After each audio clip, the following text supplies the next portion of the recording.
Então bora lá, jovens, com mais um vídeo do Geopolítica para Iniciantes. Não se esqueça de deixar o like e seguir o canal. Olha só que loucura! O dólar bateu 4,99. É o menor valor em 2 anos. E, ao mesmo tempo, está entrando uma grana estrangeira no Brasil que a gente não via há muito, muito tempo. Mas o que está rolando de verdade, né?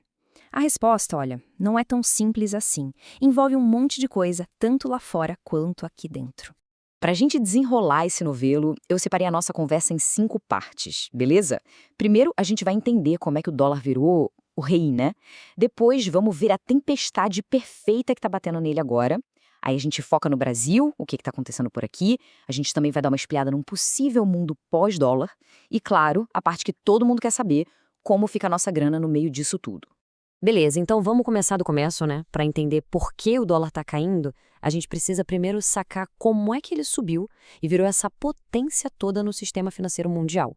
Essa história toda começa lá em 1944, no tal do Acordo de Bretton Woods. Pensa assim, Europa estava destruída pela guerra e os Estados Unidos, com a maior reserva de ouro do mundo, falaram, o dólar vai ser a referência. E todo mundo topou.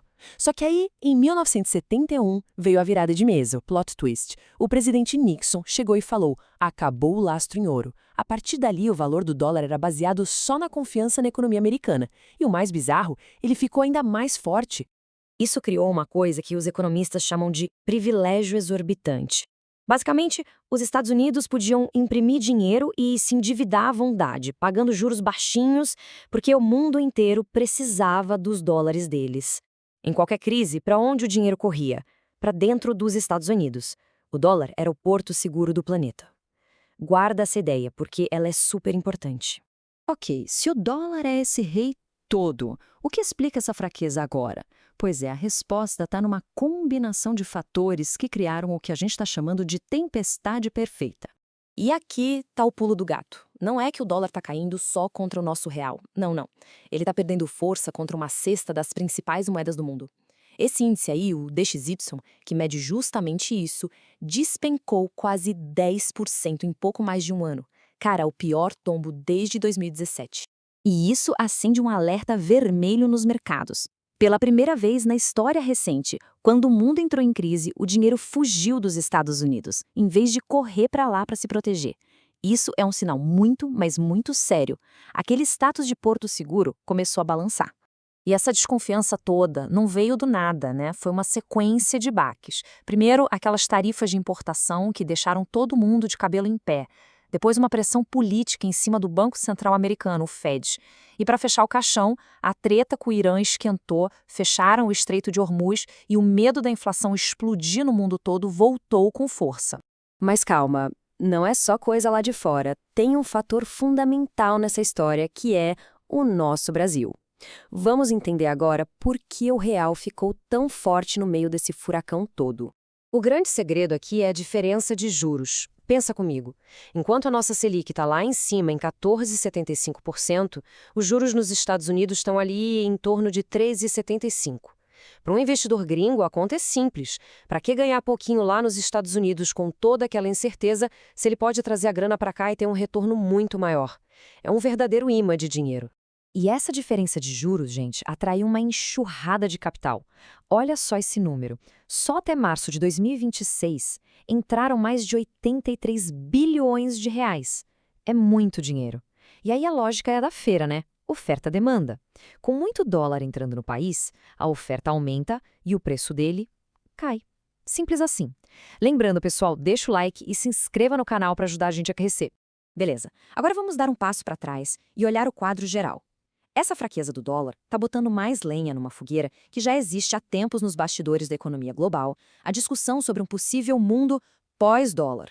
E os números não mentem, tá? A fatia do dólar nas reservas dos bancos centrais do mundo todo caiu de 71% lá nos anos 2000 para 57% hoje. É o menor nível em 30 anos. E para onde está indo essa grana toda? Está migrando para outros ativos como o ouro, o yuan da China e outras moedas fortes. E olha que exemplo maluco que mostra bem esse movimento. Estão dizendo por aí que o Irã, para driblar o sistema do dólar, está cobrando a passagem dos navios petroleiros em Bitcoin. É um sinal claro de que os países estão procurando alternativas de qualquer jeito. Ok, a gente já entendeu o cenário global, já entendeu o que está rolando aqui. Agora vem a pergunta de $1 milhão, né? O que tudo isso significa para o nosso bolso? Como é que a gente se vira nessa nova realidade? Olha, a primeira regra é: nem tente adivinhar para onde vai o dólar. Sério. Tem uma frase famosa no mercado que diz que o jeito mais fácil de destruir a carreira de um analista é pedir para ele prever o câmbio. É uma loteria. Para ter uma ideia, em 2023, o gigante Goldman Sachs apostou que o dólar ia cair. E no ano seguinte, ele subiu 27%. Ninguém consegue acertar sempre. Então, qual é a jogada inteligente? Diversificação e rebalanceamento. Presta atenção nessa tabela que ela é genial. Imagina que você começa com R$ 1.000, metade no ativo A e metade no B. No primeiro ano, o A bomba e dobra de valor, e o B afunda pela metade. O que o rebalanceamento faz? Te obriga a vender um pouco do que subiu e comprar mais do que caiu, para voltar para o 50-50. Aí no ano seguinte, quando o movimento se inverte, olha a mágica. Sua carteira total foi para mais de R$ 1.500, um ganho de 56%, mesmo com os ativos sozinhos tendo voltado para o 0 a 0. É poderoso. E isso nos leva a um ponto-chave. Existe uma diferença gigante entre comprar dólar e investir em dólar. Comprar a nota de papel e guardar na gaveta é ter um ativo morto que não rende nada, só perde para a inflação. A ideia é investir em ativos que são cotados em dólar e que crescem, como ações de empresas gringas, ETFs, fundos. Assim você tem a proteção da moeda e o potencial de valorização do investimento. O problema é que nós, brasileiros, ainda investimos muito pouco lá fora. É um fenômeno que chamam de home bias, ou viés caseiro. Pensa só, enquanto o brasileiro tem, em média, só 2,5% do patrimônio no exterior, o americano tem 28% e o britânico 50%. Diversificar internacionalmente não é luxo, é uma ferramenta poderosíssima para se proteger e para acessar oportunidades que simplesmente não existem por aqui. A pergunta que fica é: o dólar perderá seu trono? A tendência de longo prazo aponta para um mundo financeiro mais multipolar, mas essa é uma mudança que não acontece da noite para o dia. O mais importante é entender as forças em jogo. Por enquanto é isso. Assista a outro vídeo sobre o tema, não se esqueça de deixar o like e seguir o canal para não perder a próxima notícia sobre geopolítica mastigada de um jeito descomplicado para você. Falou, piazada!